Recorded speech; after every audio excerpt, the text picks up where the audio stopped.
All right, folks, the African Union has come under fire for terminating the appointment of Arikana Chihombori Quayle. Is that right? That's correct. Okay, got it. It's ambassador to the United States. Now, a spokesperson for the AU chairman's office says that she has come to the end of her political appointment after spending 3 years in the position, but her supporters believe that she is being punished for her views. Joining us now for an exclusive interview about her dismissal is the former AU ambassador to the United States. So, okay, you were appointed 3 years ago. Who appointed you? It was the then chairman of the African Union, Her Excellency Nkosazana Dlamini Zuma. And who made the decision to end your tenure? It was the current chairperson, His Excellency Musa Faki Mahamat. All right, and so did you have any knowledge that they were unhappy with your performance? Was it something that you said, something that you did? Did it catch you completely by surprise? It wasn't really a surprise. I think based on some information I had been privileged to, which I really can't disclose at this time, about 5 months earlier. So it wasn't really a surprise as such. And so this cause, I mean, this has been lots of discussion back and forth, obviously, from your supporters. And they say that your breakdown of the history of how modern-day Africa was created, colonization, and the control or impact France has had on many African countries is why you were let go. My supporters feel that way, and there's some suggestion and some evidence. Like I said, I'm not privy to that information, but I would. There is some evidence to that effect. Yes. So so you believe that France is still trying to silence you? Do you believe that? Let me put it this way. Maybe I lasted longer than I probably would have based on my views on France. And it's not even my view. It's basically stating the facts in terms of what France is doing to Africa. What they're currently doing? What they're currently doing and have been doing for decades since the quote-unquote independence of the former French colonies, yes. So what is happening? Because look, the reality is a lot of Americans are not necessarily hearing about what's happening in African nations. 7 of the top 10 fastest growing economies come from Africa, but you also have a significant impact of the Chinese in many African countries as well. And so do you believe that the government of France still has a lot of control over a number of African nations, of their former colonies? They have significant control over all of their former colonies, specifically 14 of them. Just to give you the highlights of what they did when they were giving the independence, so to speak, to their former colonies. They forced them to sign a document which they are calling the Pact for the Continuation of Colonization. You have to understand, on one hand, they are saying we're giving you independence, which turned out to be mostly political independence, but that you also have to sign this document, which is titled the Pact for the Continuation of Colonization. So you're going to be independent, but you have to agree to continue to be colonized. So 2 countries said absolutely not. We are not going to sign those that document. Those 2 countries? Mali and Guinea. Okay. And what the French did, they went into those 2 countries, took everything that they thought they had brought to those 2 economies, poured concrete into the sewage pipes, and completely devastating the 2 economies. This was done as a way of letting the other countries know that if you do not sign this document, this is the fate that awaits you. How has that negatively impacted those African countries? It has impacted them terribly, terribly, terribly. If you look at it, you give up the Pact for the Continuation of Colonization said those countries were expected to deposit 85% of their bank reserves back then with the French Central Bank under the control of the French Minister of Finance. And should those countries wish to request some of those monies, because remember they were only left with 15% of their reserves. then they would have to submit a financial statement for the country, and if approved, they could only access up to 20% of whatever they had deposited the year before as a loan at commercial interest rates. The only difference now is the 85% deposits have now been lowered down to maybe between 50 and 60%. But the countries are still forced and required to deposit their bank reserves with the French Central Bank. So picture this situation. You are depositing all your monies with France. Should you need some of your money, you get it as a loan at commercial interest rates. So immediately, you have a credit with France, but you begin to owe France. This has been going on and continues to this day. So combined, the 14 countries are giving to France cash, cold hard cash, over $500 billion every year. And France takes that money and invests it in its own stock market under the French name, and the countries may or may not know the returns. Currently, for every 14 billion that France takes out of Africa, by the time they finish investing it in the French stock market, they are realizing upwards of 300 billion. So you do the math to see how much money France is taking out of Africa every year. And yet France has the audacity to then look at African countries and call them poor countries. Why would poor African countries give $500 billion to France year in and year out? What really gets me the most is, how does the world sit back and watch this carnage take place in Africa? Where is the United Nations? This is the body that's supposed to be looking out for any violations of human rights. It is my humble opinion that singularly, what France is doing to Africa is the biggest violation of human rights. Women and children are dying of starvation, youth unemployment, when the same poor countries are giving $500 billion to France. It simply does not make any sense. And I don't know how the world can sit back and watch all this unfold and nobody is saying anything. It's unacceptable. It is wrong, and we're simply asking France to do what is right, what is just, and what is fair with the Africans. I attended the event that took place at the embassy here, and we actually ran your speech. Where you gave the history of what took place and how modern-day Africa was carved up. For the folks who don't know, explain the Berlin Conference. The Berlin Conference was our colonizers' way of seeing to it that Africa and her children are forever defeated and dominated. They came together in Berlin at the invitation of the then Chancellor of Germany, Bismarck, to divide up Africa. 1891? What was November 1884 to February of 1885. Got it. They met and chopped up Africa into the tiny little economies that we see today. Economies that clearly cannot survive on their own. Economies that are easy to destabilize should they begin to look like they're having a leg up. Economies that will make it very difficult for these countries to trade with each other. You see, economic development is increased productivity from one production cycle to the other. If you interfere with the ability of countries to trade, you immediately mess with economic development.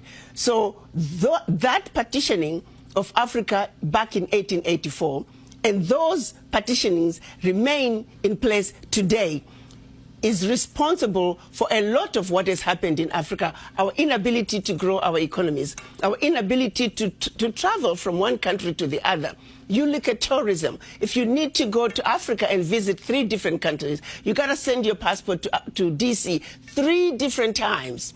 And each time your passport comes back, you got to send it again to another country, 2, 3, 4 weeks before you get your passport back. And then you got to send it back to Washington. At times, those embassies are on the same street. You could have walked from one embassy to the other, but you can't do it. And by the time you get your passport back with the 3rd visa, the visa for the first country is expired. Who needs to go through all that? So you say, forget it, I'm not going to Africa, I'm going to Europe. At every level, what we see happening today in Africa that affects economic development is directly related to what was done in 1884. You try to go from one part of Africa to the other. It's easier to fly into Europe and then come back down. Why? A lot of the airspaces were closed. All of it, thanks to the Berlin Conference. So people don't realize that that decision has everlasting implications on what goes on in Africa. And at the end of the day, it crystallizes down to our failure to grow our economies, because it is very expensive to do business from one country to the other. So I'm going to Ghana in December. So if I'm in Ghana and I want to fly to Nigeria or go to Kenya, what's that process? Nigeria is almost impossible because it's going to take you a while to get a visa to go to Nigeria.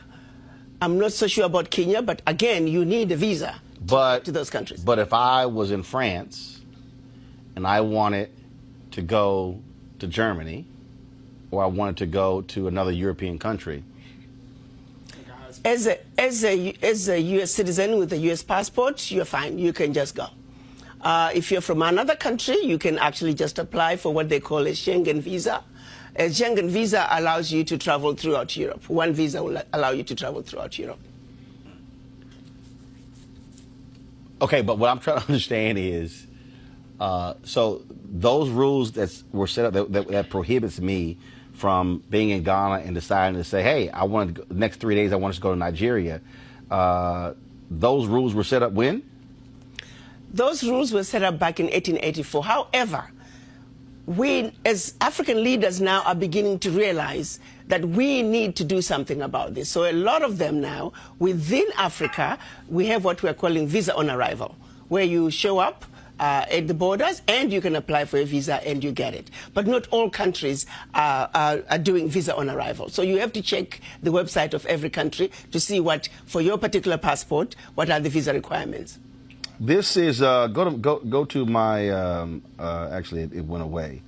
I'm trying to pull this map up. And once we have it up, I want to pull it up. So I want to show, so give our folks a sense of Africa before the Berlin Conference and afterwards, because when I look at this map, what I see is I don't see as many countries as we see today. So we see Henry, go to my iPad, please. So this is a map of Africa before the Berlin Conference. Correct. So what we were prior to the Berlin Conference, we were massive, powerful kingdoms. Kingdoms with well-established religious and educational systems. Kingdoms that preceded the Greek civilization, the Roman Empire. If the truth be told, civilization began in Africa. Have you ever wondered why?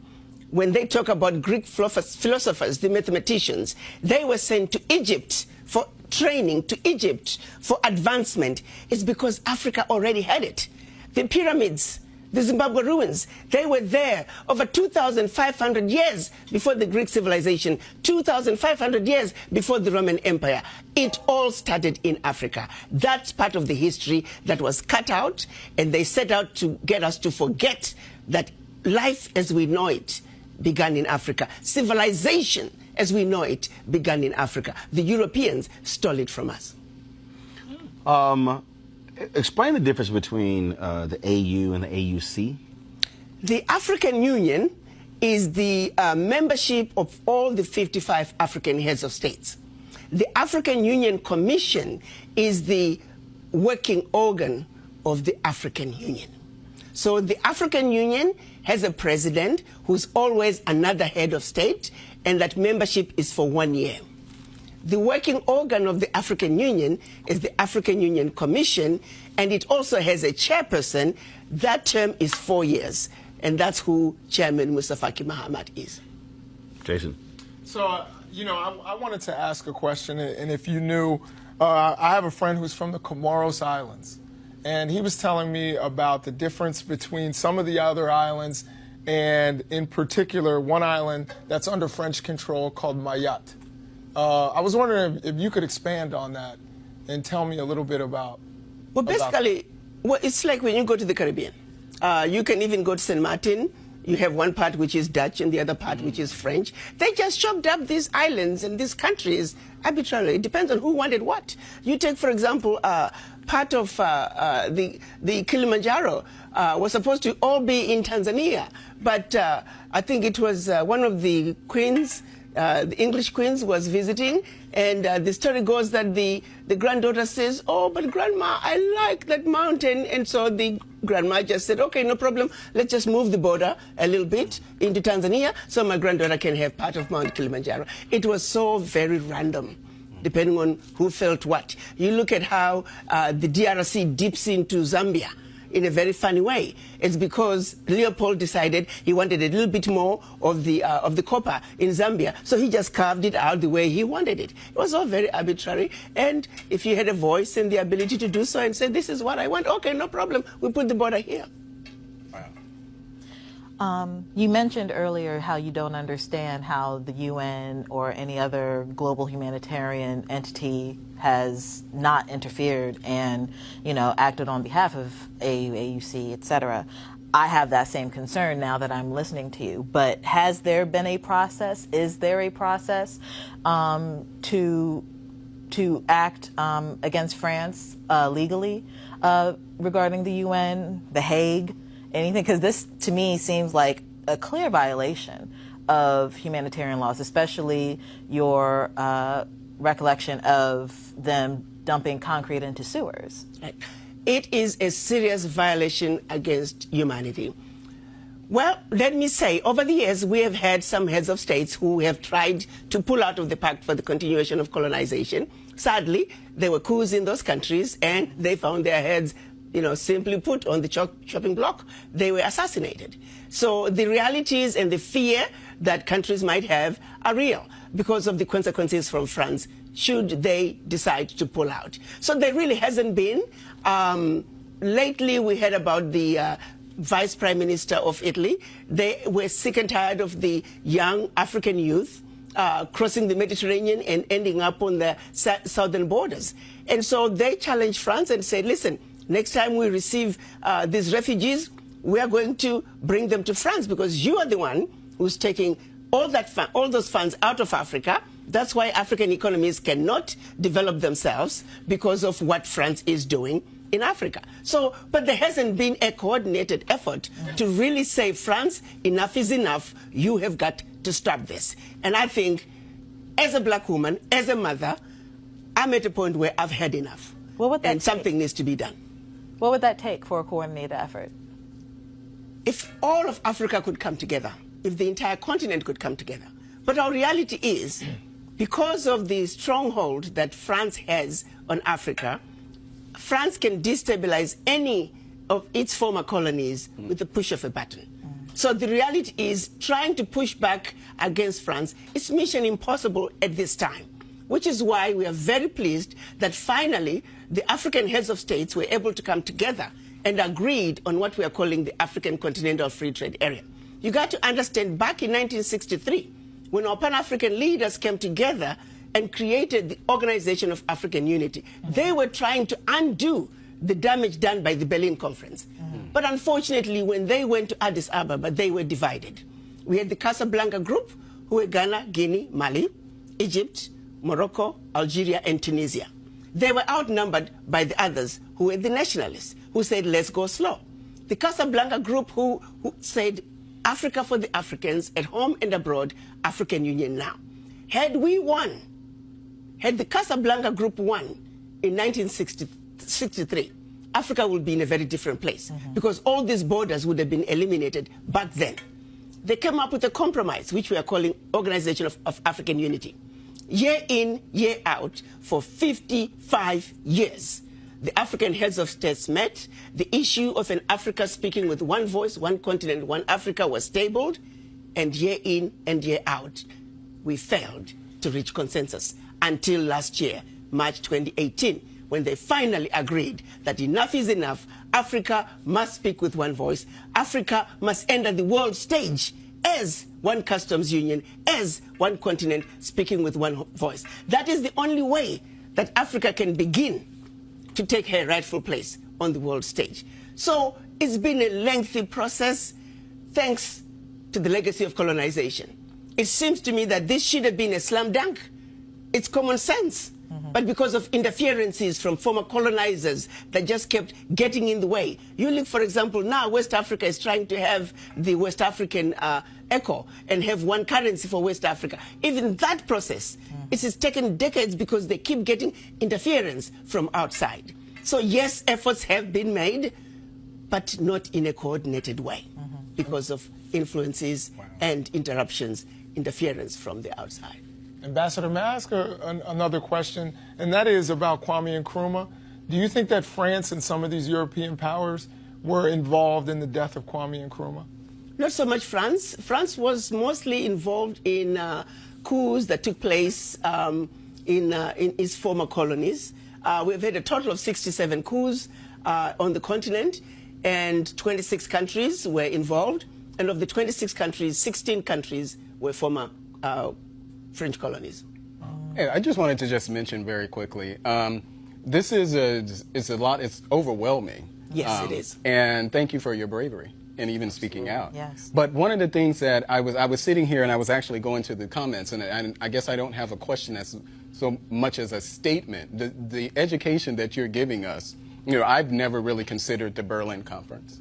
I've never considered. That's crux of it what all, set too. all this in motion. Yeah. Yeah, I mean, I've really never considered that, but to hear you really just give us that timeline in the parallel to what's happening here on the mainland in the United States as far as European influence, and to hear what's going on in Africa and the things that have kept the African citizens, the motherland, have kept them behind, the money, the $500 billion, to France and things like that. It's a lot, but I can listen to you all day. I should say that. But the parallel that I'm really just, if we read these things in history books and we talk a lot in politics about, and a lot of people don't want to hear it because they say, well, that was a long time ago. Well, look at the result of what's happening now. So what do you want what can African Americans do to help? I want the African Americans to understand their history, to understand that what goes on in Africa is your problem. You must own it. As a person of African descent, Africa is home. Africa is your anchor. And that you need to realize that until you fill that void, the average African American, if not all African Americans, whether they realize it or not, there is a void from not knowing where you come from. And that void has got to be filled in. It is a void that is very in the subconscious, deep in your subconscious. First, you must realize that void is there. African Americans and descendants of former slaves around the globe, they are the only ones who struggle with the issue of where do I come from. I had a conversation with one of my girlfriends, an African American, about 7 years ago. And I honestly can't believe that in my old age and all these years that I've lived in this country, it had never occurred to me that the issue of where do I come from is an issue. Because I've never had to ask myself that. Until one day I'm having a conversation with her and she just looked me straight in the face and says, those of you from the continent, you never have to deal with the issues that we deal with as African Americans. The simple issue of where do I come from? And for a split second, I stopped and I put myself in her position to say, I wonder what it feels like to not know where you came from. I had this overwhelming sadness and I quickly snapped myself out of it. Now, can you imagine living in that sadness of just not knowing where you come from? Can you imagine? And since then, I have been looking for it when I interact with my African American friends. I remember one time we had an event and this top executive was one of the speakers, but she spoke after me and I talked about this void and the need to reconnect. She started encountering an experience she had while just on a retreat with co-workers. And everybody was talking about where they come from. I'm German American, I'm Irish American. And as they were getting closer to her, it dawned on her that she didn't know where she came from. And she didn't know what she was going to say. And right there on the stage, she broke down.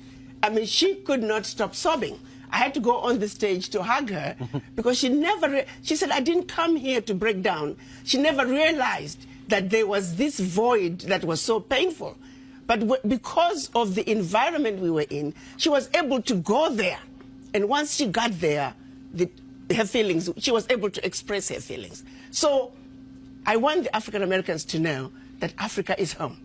that what is going on in Africa is your problems and you must get involved. Until you reconnect with your anchor, which is Africa, you'll always be like a palm tree. When the wind blows this way, here we go. When the wind blows that way, here we go. Africa is home. Accept it.